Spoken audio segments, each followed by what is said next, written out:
What's up? Nee, film man! Film man, the beloved manual. Wow. Jesus, I love driving this car. Hi guys, now here we have a very special car today. Yep, the E46, I should say BMW for the people that don't know. BMW E46 M3. Considered by many, this is one of the best M cars ever built, including myself, because of the feeling in the car, the balance, the rawness. This car is still quite raw, especially compared to new M cars. Has a 16-line engine. Let's check it out. So this thing comes out when you want to pop the hood. So I need to do this with one hand. Yep. Now this is one of the best engines ever made. It's a 16-line engine, 3.2 liter, producing 343 horsepower. Now this engine, in the early 2000s, this engine won quite some Engine of the Year awards. It's more than 100 horsepower per liter. And this was the first engine that could do that without any turbos and not break down. Some fans over there. So you had two options with the wheels when you were buying this car new. You could go for the 18-inch, like this, or the 19-inch, like this. But I have to say I prefer these wheels. Not because they look better, no, I think the 19-inch look better, but these just drive better. They're not as bumpy as the 19-inch wheels, so they're just more comfortable and still very grippy. Now there's a funny story about this air vent over here. You might think that's a real air vent for the engine or something. It's on both sides. But no, this car was designed with those air vents because they thought the engine would need to lose some air through the air vents. But once they built the engine, they built the whole car, they found out we don't really need the air vents. But the design was already made and BMW thought, well, it looks really good with the air vents, so let's just stick it in, leave it on, but it's not real. I mean, there's, you know, it has no purpose. That's how you can recognize also, how you can recognize a real M3. Although some fake M3s also sometimes have those vents. I've seen fake M3s with the 4 pipes. That's wrong, guys, come on. I appreciate a really nice E46 coupe, which is a 320, 330, 325, whatever. Just leave it like that. Guys, don't screw them up. Don't make them fake. It's quite busy over here. It was, oh my God, look. Look. See? Yo!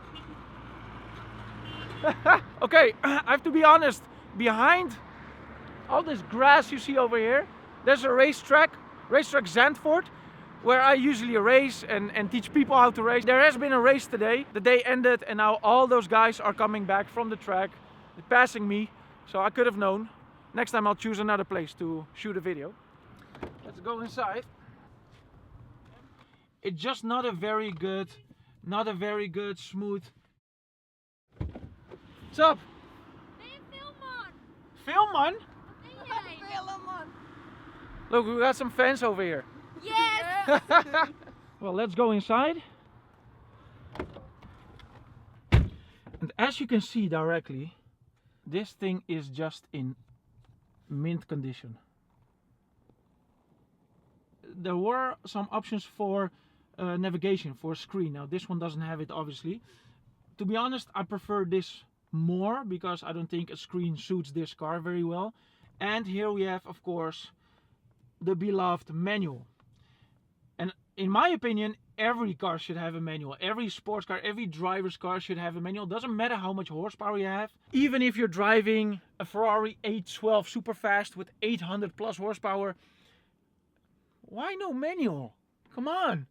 They need to work at least. And now you just, you know, nowadays you just press some buttons and things are getting done for you. For me, that takes away the joy of driving a bit. Still, I would not mind driving an 812 Superfast. I think those cars are also very cool to drive, even with the pedal shifts on the steering wheel. But at least in this car, there's a proper manual. Now, these manuals were not very good. Everybody's so positive about the manual, but of course it's way better than the SMG gearbox. That was crappy. I've driven it also a few times. Some people say you have to learn how to drive it. You know, you have to let go of the throttle a little bit, then shift, and then hit the throttle. That's all true. Then it becomes a bit better, but still it's no. But on the other hand, you know, BMW was also trying. It was new. It was something, you know, from the Formula One. They wanted to put a pedal shift in here. So I understand they did it. It was a start of an evolution, you could say. Now, almost all new BMWs have the automatic and the pedal shifts. And they work very, very nice, very fast. But still, this was not a very good gearbox because it was just not very smooth, especially under 3,000 or 4,000 RPM. You know, you had to press it really hard to get it in. And not only this gearbox, because now you might think, oh yeah, that's only this car. No, no, no, this car is once again in perfect condition. I've driven several E46 M3s and all of them had the same, well, I don't want to say issue with the gearbox. It's not a real issue, it's just a thing. But I have to say, once you floor it, once you go really fast and you're above 6,000 RPM, amazingly, the shifts become very nice, very direct, very smooth. So in that case, the gearbox is good, but overall, it could have been a bit smoother.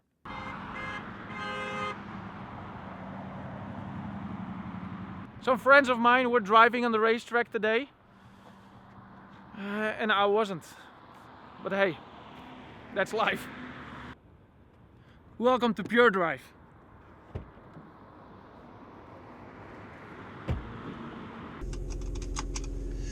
Okay, once you get in, the first thing that you need to do in a sports car or a supercar or any driver's car basically is you want to adjust your seating position. You have to sit in a good proper way.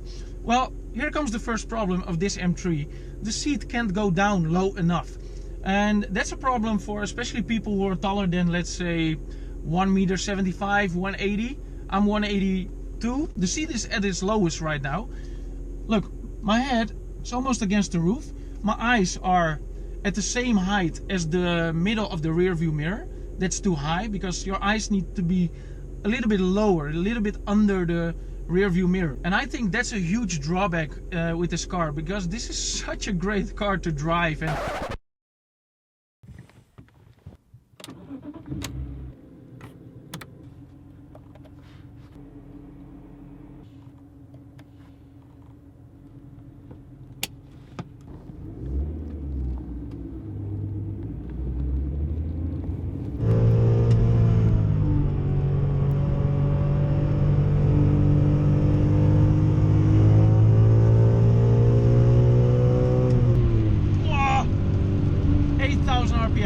love it.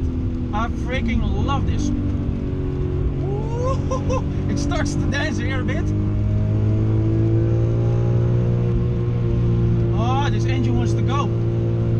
And therefore I want to go. Just hitting the apex there. And I'm almost exceeding the maximum speed limit. Almost. It's not very loud or something like that, like, you know, some supercars, but it's just a beautiful note, especially from 6,000 RPM. In my opinion, it becomes so beautiful, just a very nice sound.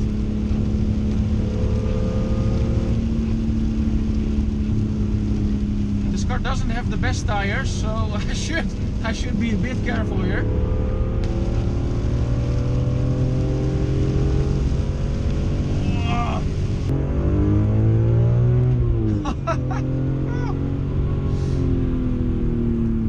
Just feels so nice, and it's maybe not as quick as a, I don't know, a new RS3 or the latest M3, M4, whatever, but it just gives you so much emotion, so much joy, so much pleasure. And I'd rather have that than going half a second or 1 second quicker from 0 to 100 kilometers per hour. Now, driving fast on this twisty road with all those corners, you directly feel, especially for such an old car, don't forget, this one's from 2001, it's so sharp. You turn in, the nose dives in, no problem. The only thing, especially with these weather conditions, you have to be careful with the back stepping out. If you're a little bit too early on the throttle, a little bit too much, it steps out, then you have to be ready to do some counter steering. Now I'm very glad I didn't go for the E92 M3 because I was looking for that one. I was doubting a little bit, shall I buy the E92 M3 or the E46? In the end it was quite an easy choice. I've driven the E92 M3 a couple of times, great car. Some people even say it's not a great car compared to the E46 because of the big V8. But the funny part is, I don't think a lot of people notice that the V8 in the E92 M3 is about 20 or 30 kilos, I believe, lighter than this 6-in-line engine. Now, if you're looking for an E46 M3 and you have the chance to buy one, do it. Because in a couple of years' time, you just won't be able to afford one. These things are rising in value. Especially the good ones, the ones that are completely original. For example, like this one. And there are so many E46 M3s right now that are cheap, but those cars are tuned or have been crashed or lowered, or you know. So because of those cars, the original ones, they are rising in value.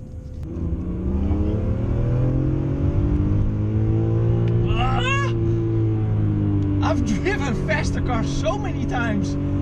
But there are not a lot of cars that give me such a cool emotion, so much fun, so much excitement. Now the back end wants to step away sometimes. You feel floored a little bit too much. Like this. So you have to be awake. It's not snappy at all. So once you get it, go do a drift course or something like that. And once you get it, you can have so much fun with this car. And once you put it in sport mode, you press the button, the car transforms completely. You don't get extra power or something like that. Like in newer cars, you know, you have sometimes 2 or 3 different modes, Sport, Sport Plus. But in here, the only thing that changes is the throttle response. But it changes dramatically. So it really transforms the car. And because of that,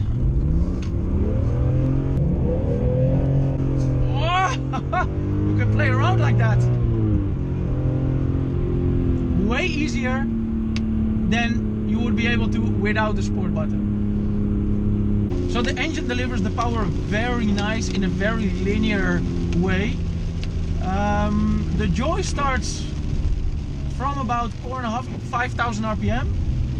Then it starts to come alive. Everything below that is waiting. But once you're driving fast on the limit, you're only above 5,000 RPM.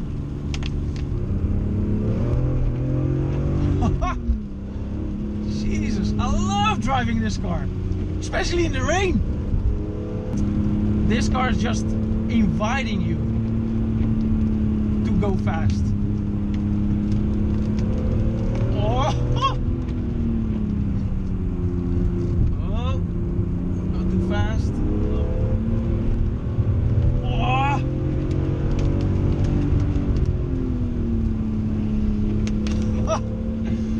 It's so good. So good.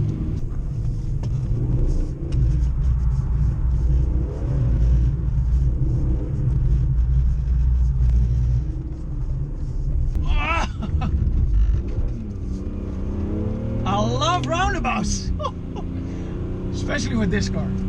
It's not the fastest, it's not the best balanced car. It's very good, but not the best. It's not the prettiest. It's very pretty, but not the prettiest. But it's the total package. It's the complete car, and therefore it's just perfect. Thanks for watching. Bye bye.